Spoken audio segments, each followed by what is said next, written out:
இதுக்கு இல்லையா ஒரு எண்டு அப்படிங்கிற மாதிரி தான் இருக்கு ஜூலி அவர்கள் பேசி போடுற வீடியோவை பார்க்கும்போது.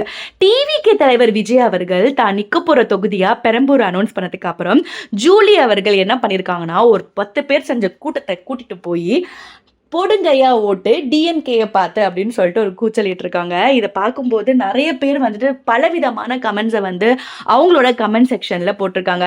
ஆனா இதுல என்ன ஷாக் அப்படின்னா, இவங்க ஏன் சம்மந்தமே இல்லாம டிஎம்கேக்கு சப்போர்ட் பண்றாங்க அப்படிங்கிறது தான். இது ஸ்ட்ராட்டஜியா இல்ல ஒரு ரியலான சப்போர்ட்டா அப்படிங்கிறது வந்துட்டு தெரியல.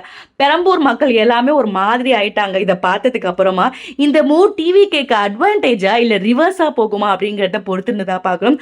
பாலிடிக்ஸ்ல நெக்ஸ்ட் என்ன நடக்கும்னு பாக்குறதுக்கு எல்லாருமே ஈகலா வெயிட் பண்ற நிலைமைக்கு வந்துருச்சு அப்படின்னு சொல்லலாம். இதை பத்தி நீங்க என்ன நினைக்கிறீங்கிறத மறக்காம கமெண்ட்ல சொல்லுங்க. அண்ட் இது மாதிரி தகவலுக்கு சினி ஸ்டார்ட்டுக்கு சப்ஸ்கிரைப் பண்ணுங்க. Cinema, cinema, cinema, cinema, cinema, cinema, cinema, cinema, cinema, cinema, cinema, cinema, cinema, cinema, cinema, cinema.